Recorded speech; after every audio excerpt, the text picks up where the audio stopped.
All right, hey everybody, Mr. G here, and this is how to use Google Hangout. So, Google Hangout, what is it?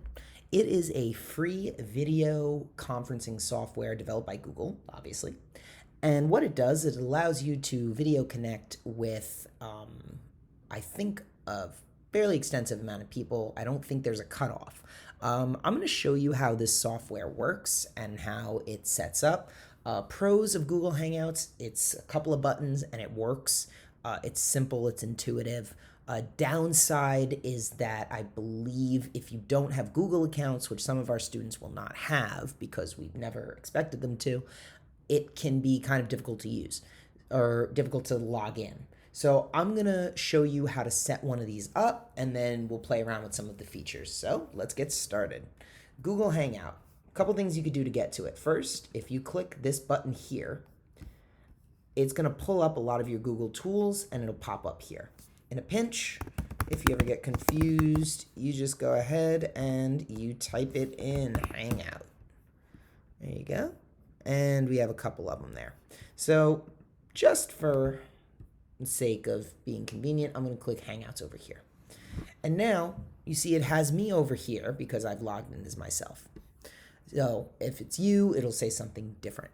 So a couple things to note. We can have conversations. We can have chats with people.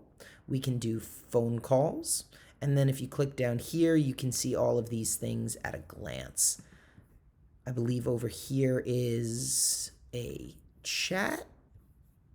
Or is that a video call? Yep, that is a chat. There we go.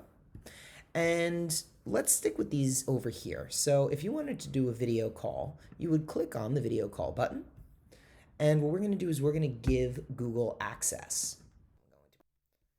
And here I am. So let me see if I can move that.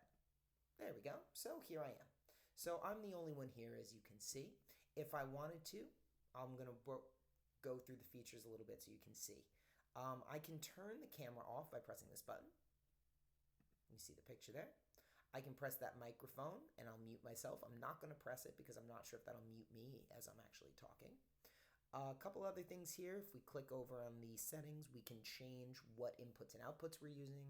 We can see what the bandwidth is that we're using up. Some technical stuff there. Three dots over here, I can share my screen with you. So if I press this button and I press allow, now you can see my screen. I'm going to hit stop. Reason it did that was I'm on loop. So if I go, let's see if I can figure that out a little better. Go like that. And we're going to press those dots again. We're going to hit share screen. We're going to press allow. And it would appear that we're doing it again. Very interesting. Not quite sure why that's happening, to be honest with you. But I'm going to close out of that. More on that later. If I go in, I can full screen, I can chat. So in the chat, I can send a message to everyone in here. If I want to add people, here's where it gets interesting. We'll click here. I'm going to hit copy link. And if I do that and I go into Seesaw, which let's try that out. Go in, open up Seesaw. There we go, looking like Miss Pacino once again. If I want to share that with people, I can hit this announcement button and I'm going to paste this in. And now my students can take this from Seesaw, copy it, put it into their web browser, and there you go, they'll be ready to go.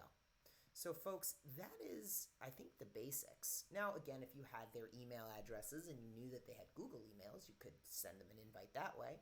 But I don't know how useful that would be right now. So those are the basics. Now, the student perspective looks a little different.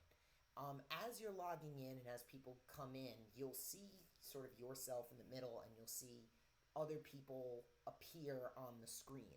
Now, as people talk, Google recognizes the loudest voice, and that's the person who appears largest in your screen.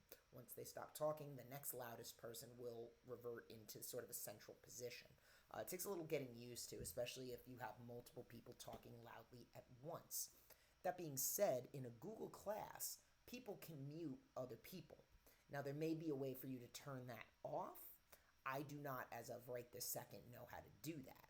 So if you think your kids are going to mute each other, that might be something to think about. But the advantage of this is it's a good way to get up and get going. And if you want to explain something with a whiteboard, or you want to explain something step by step, or even if you just want to see the kids, this is a pretty good way to start that out. So with that said, I'll leave you to it. I hope you guys check out Google Classroom. And as always, if you have any questions, let me know.